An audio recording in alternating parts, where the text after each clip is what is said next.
Hi, welcome to the love edition of the Legacy Table. It's Valentine's season, so of course I'm gonna throw around love somewhere.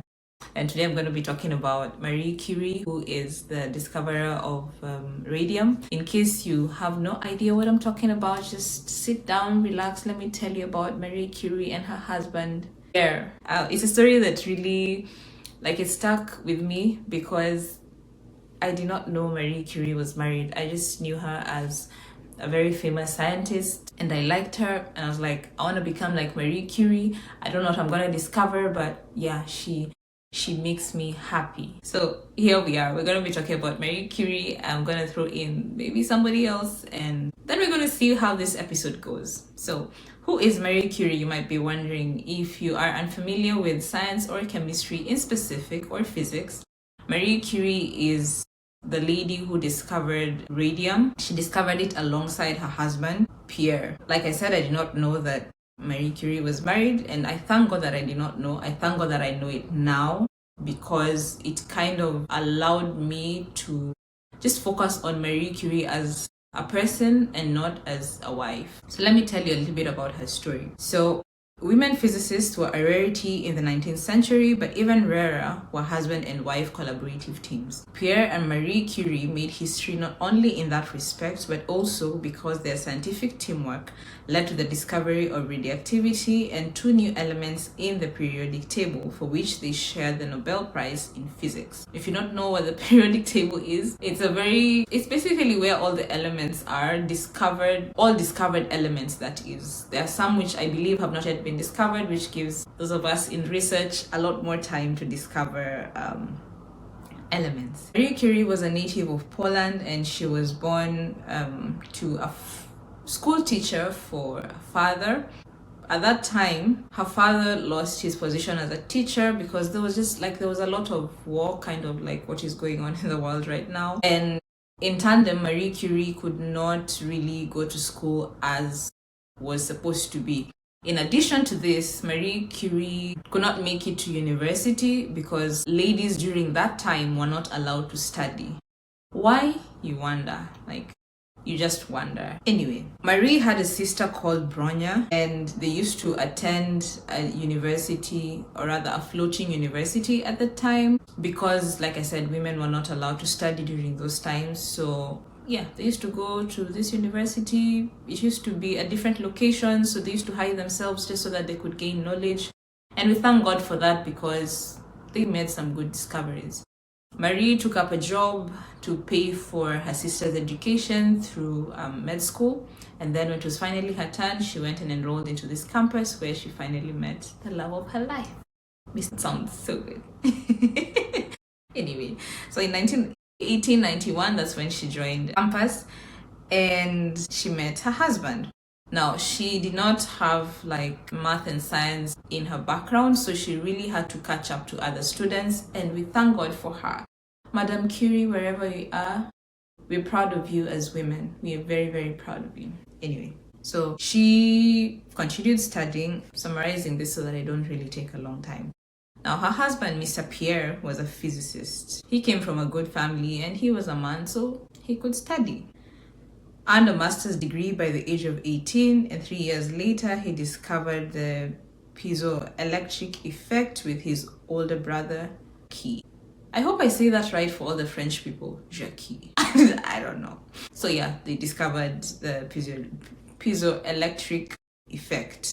I will not nerd out because I know I can go down a rabbit hole. I want to focus on Marie and Pierre. Marie went into the discovery of, or rather the study of radioactive elements, and it was during this study that she discovered radium. Remember, there was just a lot of research going on. Her husband actually joined her, which is where this story for me takes a very beautiful turn. Her husband looked at her and was like, my woman is smart. She's a smart girl.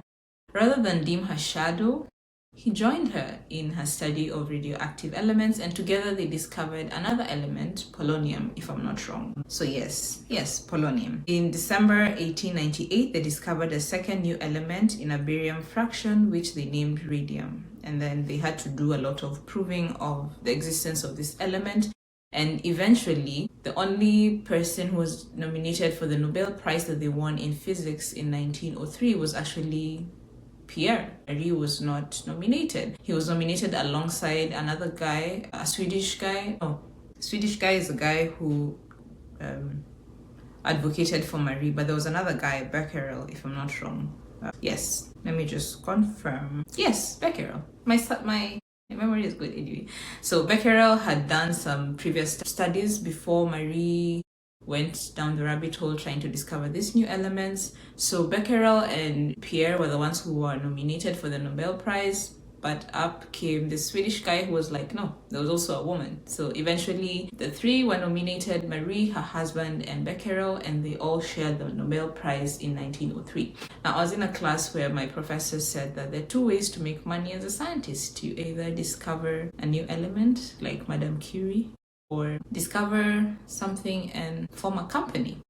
We thank God Marie Curie and her husband won the Nobel Prize in 1903. So what would I be talking about? Why am I even rambling about Marie Curie and her husband? Well, because today's episode is going to be titled The Curie Partnership. The Curie Partnership. Now, most of the time we are very used to celebrating one individual, and I know I made that mistake because I only celebrated Marie for her beautiful achievement of discovering radium. But when I looked back at the support that she got from her husband, and for them to be known as husband and wife partners, like they were not just a married couple, but they supported each other and were able to achieve good things together. And it got me thinking, what kind of partner do you have? I'm going to talk about the relational one, the sweetie, mushy, that people like, and then I'm going to talk about just your day-to-day partnerships. One thing that stands out very beautifully for me from this story is that Pierre did not hold Marie back. Remember, we're talking about the 19th century where ladies were not really allowed to expand their intellectual capacity. They were just meant to be good human beings who gave birth and took care of the home. I actually had a friend mention something like that the other day. No, not the other day, like late last year. I was talking to them and they were like, no, but so-and-so is happy because they have children and they have a husband. I was like, what do you mean?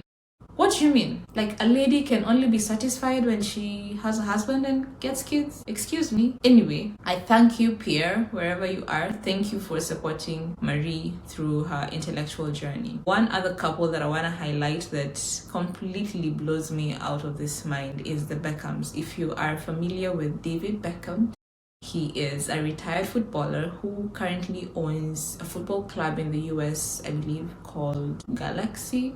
I know it has Galaxy in it. I know Messi plays for that club. But let me tell you, before I do anything else, let me tell you about Beckham, his wife, and Lionel Messi. So if you like soccer, it's football. It's football. If you like football, you are very familiar with Lionel Messi. Lionel Messi is, people call him the GOAT of football, greatest of all time. I like Cristiano, but there's Messi. Before I get to Messi, I'm going to talk about Beckham. The much that I know about Beckham, I started liking him because he played for Manchester United. If you know me, I'm a Manchester United diehard fan, even though we have had some tumultuous times. But I've loved Manchester United since I was a child. It was born out of a dislike for Arsenal, but I won't get into that. I'm talking about Beckham. I watched the documentary on Netflix, and Beckham was talking about how he used to go see Victoria for a few minutes. He'd take a plane for a couple of hours, go see his girlfriend at the time, and then come back and play football. And Beckham was very good. One of the things that stood out about Beckham was his free kicks. I have watched some of his free kicks and I'm just like, dude, I think there's one that he took out from a corner. I was like, how do you even curl the ball like that? Like, of course it takes practice, but how do you curl a ball like that? Anyway, David and Victoria met like way back when, and Victoria at the time was singing for Spice Girls, and she must have also been doing fashion and design. And she's from like a very good family. But then they ended up creating an empire that I have watched since I was a child. I watched Beckham market shoes and other things, but it always struck me as very interesting that Beckham would be like he's a footballer, And then when his wife began designing clothing, I was like, these two are going places. And remember, like, I was just a child, so I've watched them for decades. I'm not that old, not many decades, but I've watched them over the years, and the legacy that they have built, it's something that will definitely outlast them. And I actually had a thought, like, way before Beckham and Messi had a collaboration. I remember must have been in my undergrad, and I was like, will Lionel Messi play football all his life? Because, like, he's really good. I won't lie, he's really good. And I always wondered, will he ever retire like Ronaldo from Brazil, or Ronaldinho, no, Rooney's young. But yeah, I used to just ask myself, will Messi ever retire? And then when Messi left, what's the team Messi played for? Why am I forgetting? Barcelona? Yes, Barcelona. When Messi left Barca, in my mind I was like, where's Messi gonna go? And then he went to play for Beckham. I was like, the greatest of all time is playing for Beckham? And then it hit me. This is a legacy being built. And it stuck with me for years. Like, way before it happened, it was just a thought that I had. And my mind was just like, what are the odds that Messi would play for another footballer? And what are the odds that Beckham would own a football club? It's just, I never voiced it out, but being a lover of football, I just thought. Anyway, so now the Beckhams have a clothing line, they have a football club, they have a farm, if I'm not wrong, they have a couple of other things, but the Beckham legacy is one to, at least in the modern times, it's one to contend with. Yeah, that's just something that I thought about. Obviously, Messi's legacy is also one to contend with, because you just think about how much he has done for football, and it's like, there'll never be another Messi. And he's so calm, he's so composed, he's so Messi. Anyway, I'm talking about partnerships. So on one hand, we have a kind of a football partnership, romantic partnership kind of thing, business partnership. On the other hand, we have a scientific partnership. In January, we were talking about foundations. And now that we're in February and it's the month of love, I got to thinking, what kind of partnerships do you have around yourself? What are the descriptions that you have for yourself, that if somebody was to approach you, you'd be okay with partnering with them? I was having a conversation with somebody very close to me not too long ago. And I prefer negotiations as opposed to just a business idea being thrown, or somebody not leveraging the abilities within them. I prefer, like, if we're having a conversation, if you can negotiate from your point of view what you think your value is. It's something that I learned from a course offered by an institution called USUDI. I don't know if it's still around, but I attended that course and it changed my perspective on the idea of negotiations, because one of the things that we were taught is that in any negotiation, it has to be a win-win. If you go into a negotiation and the other party loses, that's not a negotiation. That's just you being a poor business person, because at the end of the day, there needs to be value on both sides, for somebody who's giving and for somebody who's receiving. Both of you need to leave the table with some sort of value. And the conversation that I was having with said person is that they were giving me value, but they didn't think that I could offer them any value in return. Being a leader and a mentor in my sphere of influence, I just stopped them in their tracks and I told them, there is no way whatsoever that I'm gonna allow you to give me something that is so valuable and I give you nothing in return. If I was a Shark Tank people, hello. If I was a shark, I'd be like, yeah, sure, do this for me and we cool. But you see, when it comes to partnerships, in terms of building legacies, there has to be value that is obtained from both parties.